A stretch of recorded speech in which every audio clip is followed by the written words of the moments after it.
네, 안녕하세요. 회계원리 수업 시작하도록 하겠습니다. 자, 오늘은 비유동자산의 감가상각에 대해서 살펴보도록 하겠습니다. 자, 교과서 252페이지고요. 자, 비유동자산이라는 거는 1년 안에 현금화가 불가능한 자산을 비유동자산이라고 하고요. 자, 두 가지에 대해서 살펴볼 거예요. 눈에 보이는 자산인 유형자산의 감가상각과 눈에 안 보이는 자산인 무형자산에 대한 감가상각에 대해서 살펴보도록 하겠습니다. 자, 유형자산이라는 거는 눈에 보이는 자산이죠. 자, 이 눈에 보이는 유형자산은 사용하고 혹은 시간이 지나감에 따라서 가격이 떨어진다고 했습니다. 자, 이 가격이 떨어지는 거를 우리는 회계에서 감가라고 하고요. 자, 회계에서는 12월 31일 기말결산 시에 이 가격이 감소되는 부분을 비용 처리하게 됩니다. 이 비용 처리하는 절차를 감가상각이라고 하고요. 자, 이 비용 처리하는 계정 과목을 감가상각비라고 합니다. 자, 이 비용을 계산하는 방법은 두 가지가 있는데요. 정액법과 정률법 둘 다 아주 중요하다고 했습니다. 자, 이거 말고도 굉장히 많아요. 생산량 비례법 또 뭐가 있었지? 자, 기타 등등 방법이 굉장히 많은데 어쨌든 우리 책에서는 지금 두 가지가 가장 중요하기 때문에 두 가지 정도는 꼭 외워주셔야 됩니다. 자, 이렇게 두 가지 방법으로 계산을 할 수 있는데 다음 페이지 가면 공식 나올 거예요. 공식 꼭 외우셔야 돼요. 자, 정액법이라는 거는 똑같이 정해진 금액으로 매년 비용 처리하는 방법을 정액법이라고 합니다.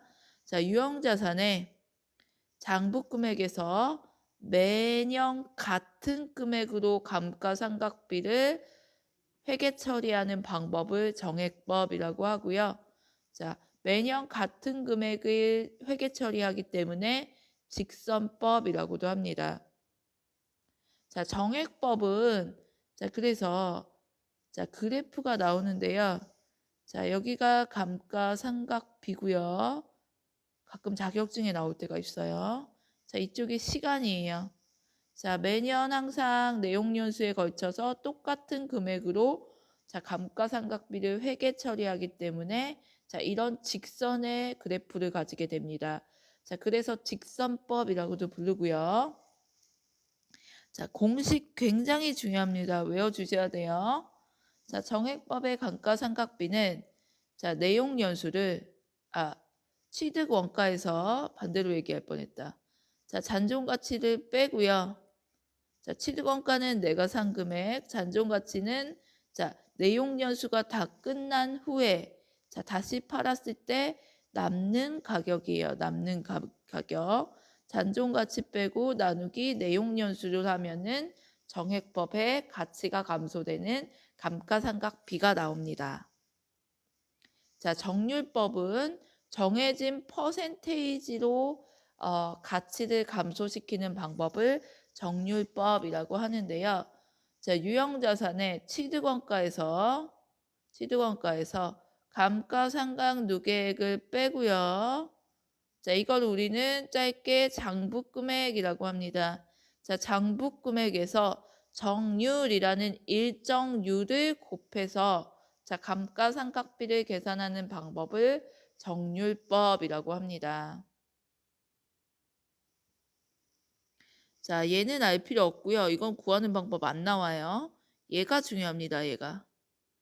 자, 취득원가에서 감가상각 누계액을 빼면은 우리는 얘를 장부금액이라고 하고요. 여기에 정률이라는 걸 곱해주면은 정률법에 의한 감가상각비가 나오게 됩니다. 자, 매번 장부금액이 매년 바뀌기 때문에 정률법의 감가상각비는 매년 새롭게 계산을 해줘야 되고요. 자, 매년 장부금액은 증가할까요? 감소할까요? 감소합니다. 그렇기 때문에 정률이 같아도 장부금액이 감소하기 때문에 감가상각비는 감소하게 됩니다. 자, 그래서 정률법에 의한 감가상각비는 이런 형태의 그래프가 발생하게 돼요. 자, 우리나라는 자, 감가상각비를 어떻게 장부에 기록하느냐에 대해서 지금 나오고 있는데요. 자, 유형자산에 대한 감가상각비는 간접법으로 사용해서 회계 처리하게 되어 있습니다. 자, 간접법이라는 거는 자, 건물을 사용하다 보니까 건물의 가치가 감소해서 자, 이거를 비용 처리해 줬어요. 감가상각비죠. 자, 근데 반대편에 자, 건물을 직접적으로 감소시키는 게 아니고요. 자, 건물이라고 감소를 시키면은 자, 장부상에서 건물을 100만 원 감소시키게 되면은 1000만 원짜리 10층 건물이 한 층이 사라지는 식으로 회계 처리를 하는 게 아니고요. 자, 건물에 대해서 가치가 감소되는 금액인 평가 계정이라는 감가상각 누계액이라는 계정 과목을 사용해서 모아주는 계정 과목을 하나 놓는 겁니다. 자, 간접적으로 차감하는 계정 과목을 하나 세트로 놓는 거예요. 그걸 우리는 감가상각 누계액이라고 합니다. 자, 이렇게 회계 처리를 해준다는 거예요. 그래서 우리 나중에 재무상태표를 저번에도 계속 보고 있고 봤던 친구들 기억하면은 자, 유형자산에 대해서 자, 같이 친구로 나오는 애가 있어. 감가상각 누계액이라는 계정 과목이 함께 나오게 되고요. 자, 얘가 1000만 원이에요. 자, 가치가 감소한 금액이 100만 원 있습니다. 감가상각 누계액이. 자, 그러면은 우리 장부금액 구할 때 어떻게 구한다고 했어요? 건물 취득원가 1000만 원에서 가치가 감소한 금액인 감가상각 누계액을 빼면은 건물의 장부금액은 900이 된다고 했었죠. 자, 이렇게 계산한다고 했어요. 자, 항상 나올 때는 자, 유형자산이 있으면은 유형자산의 차감 평가 계정인 감가상각 누계액도 같이 나오게 됩니다. 자, 얘네는 항상 세트예요. 팔 때도 그래서 같이 판다고 했었어요. 자, 이렇게 회계 처리를 해주게 되고요. 자, 근데 우리 뒷부분에서 배우는 무형자산은 직접법으로 회계 처리합니다. 직접법으로. 자, 여기에는 무형자산이면은 무형자산 상각비라고 할 거고요. 자, 그리고 무형자산을 아예 감소시키는 분계를 하게 돼요. 자, 이렇게 하기로 정한 거예요. 상법이라는 법에 따라서. 자, 4번 보겠습니다. 앞부분에서 선생님 그거 체크 안 했다. 자, 가치가 감소 안 되는 계정 과목이 딱 2개 있습니다. 자, 252페이지 보면은 자, 시작부터 나와요. 자, 땅은 아무리 사용해도 땅 가격은 안 떨어집니다. 자, 토지. 자, 건설 중인 자산. 자, 만들고 있는 중이에요. 그렇기 때문에 사용하겠어요? 안 사용하겠어요? 사용 안 합니다. 자, 그렇기 때문에 가치가 감소하지 않는 거예요. 시간이 지나가도. 자, 토지와 건설 중인 자산은 자, 감가상각을 하지 않습니다. 중요해요. 자격증 시험에서도 몇 번 나온 적 있는 것 같아. 자, 이런 자산은 자, 가치가 감소하는 감가상각을 하지 않는다는 거예요. 자, 예제 4번 보겠습니다. 다음은 자료를 토대로 회계연도 1년인 울산 상해의 비품에 대한 감가상각액을 정액법과 정률법으로 계산하라. 단 3차 회계연도까지 계산할 것. 간접법으로 장부에 기록하라고 되어 있고요. 자, 딱 보면은 책 그대로 하면은 재미없겠죠. 우리 책의 거 아마 한번 했을 거니까 조금 바꾸겠습니다. 바꿔야지 재밌을 것 같아. 자, 이번에는 어떻게 바꿀 거냐면 회계 연도를 5년으로 하고요. 자, 5년으로 하고 자, 잔존가치 냅둘까 봐. 뭘 바꿔야지 재밌을까요? 쉽게 가자. 자, 취득가를 200으로 바꾸고요. 잔존 가치를 50만 원으로 바꾸고요.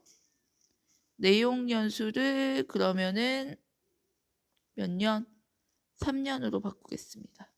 이러면 재밌어질 것 같아요. 자, 정액법부터 하겠습니다.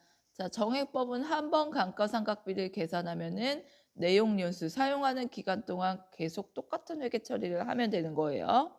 자, 정액법 감가상각비 계산하는 거 회계 처리하겠습니다. 자, 감가상각비는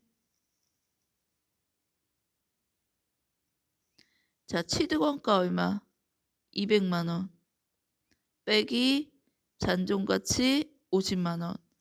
자, 나누기 얼마? 내용연수 3년.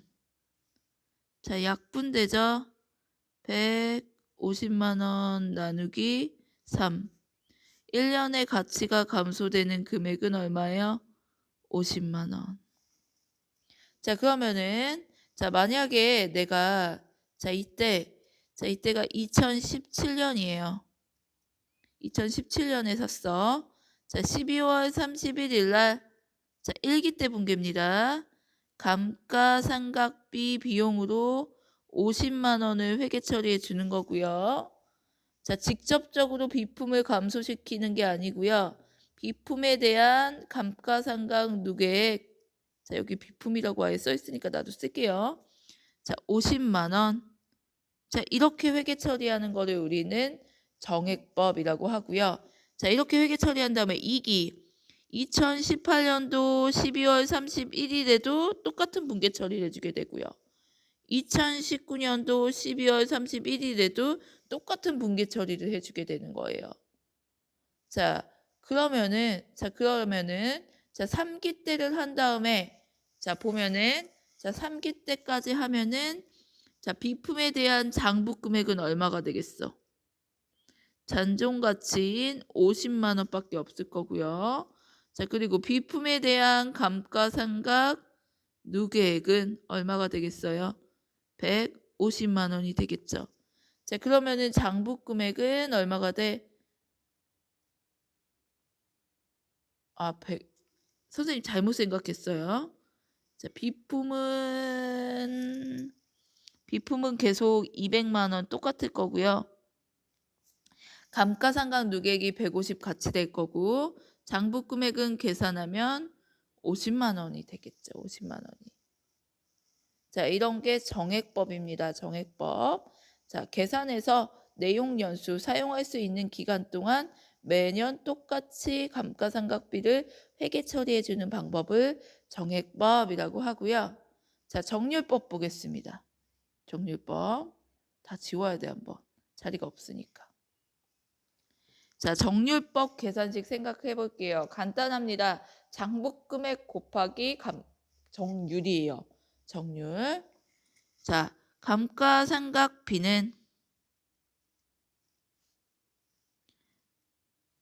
자, 장부금액. 아, 선생님 이거 수정해 줬었는데 253년. 자, 장부금액이죠. 취득원가 200만 원에서 자, 첫 해기 때문에 감가상각 누계액 0입니다. 곱하기 몇 프로? 20%. 자, 200만 원에 20%면은 얼마야? 40만 원인가요? 40만 원의 첫 번째 연도의 가치가 감소되는 금액이에요. 그러면은 감가상각비 40 해주고요. 맞겠지 숫자. 자, 반대편에는 간접법이라고 했습니다. 유형자산에 대한 거는 감가상각 누계액 40 회계 처리해주면 된다는 거예요. 자, 2기. 자, 매년 새롭게 계산해야 돼요. 정률법은. 자, 2기는 자, 200만 원 빼기 감가상각 누계액 얼마 있어요? 40 있죠. 40 곱하기 20%. 자, 그러면은 얘는 얼마야? 160이죠. 자, 160에 20%죠. 100분의 20이고 약분되고 16만 원 곱하기 2니까 32만 원이죠. 자, 2기 감가상각비는 32만 원입니다. 자, 그러면은 차변의 감가상각비 32만 원. 자, 반대편에는 간접법이라고 했어요. 감가상각 누계액 32만 원. 자, 매년 다르게 회계 처리해 주는 거예요. 자, 3기. 자, 200만 원 빼기 자, 감가상각 누계액이 자, 누계액을 합친 금액입니다. 1기 때 40 해줬고 2기 때 32만 원 해줬어요. 합치면은 72만 원 곱하기 20%. 자, 그러면은 128만 원 곱하기 100분의 20. 12만 8천 원에서 곱하기 2. 15만 6천 원. 15만 6천 원. 25만 6천 원이구나. 25만 6천 원. 자, 그러면은 차변의 감가상각비 25만 6천 원. 반대편에는 감가상각 누계액 25만 6천 원. 자, 이렇게 회계 처리해 주는 방법이 정액법입니다. 정률법입니다. 정률법. 자, 헷갈리면 안 돼요. 자, 다음 페이지. 자, 무형자산의 감가상각 보겠습니다. 자, 무형자산은 형태가 없으면서 눈에 안 보이는 자산을 무형자산이라고 하고요. 자, 이러한 무형자산 역시도 12월 31일 날 자, 어느 날 갑자기 1,000만 원이 사라지는 게 아니고요. 사용할 수 있는 기간이나 정률에 따라서 자, 비용 처리를 매년 해준다는 거예요. 자, 무형자산도 기말결산 시에 일정한 방법으로 감가상각비를 추정 계산하고 해당 무형자산에 직접적으로 감소시키고 비용으로 회계 처리한다. 자, 중요한 거는 감가상각비가 아니고요. 무형자산은 무형자산 상각비고요. 자, 반대편은 자, 무형자산을 직접적으로 감소시킨다는 겁니다. 자, 예제 보겠습니다. 포항상사는 결산 시 특허권 이게 권자로 끝나는 건 우리 거의 다 무형자산이에요. 자, 특허권 500만 원에 대해서 2%의 가치를 감소시키다 라고 되어 있습니다. 자, 보통은 정액법 나오는데 여긴 특이하게 정률법 나왔어요. 어쨌든 계산할 수 있는 숫자가 두 개밖에 없죠. 곱하기 20%면은 책에 간단하게 써 있죠. 100만 원이라고 써 있습니다. 자, 이 100만 원의 가치를 감소시키는데 사용하는 무형자산의 계정 과목은 무형자산 상각비고요. 자, 반대편에는 자산이 감소합니다. 특허권이라는 자산이 100만 원 감소하게 됩니다. 자, 이렇게 직접적으로 회계 처리해 주는 방법이 무형자산의 감가상각 파트입니다. 자, 이렇게 하면은 자, 우리 감가상각에 대해서 다 살펴봤고요. 다음 시간에는 손익에 관한 결산 정리사항에 대해서 살펴보도록 하겠습니다. 수고하셨습니다.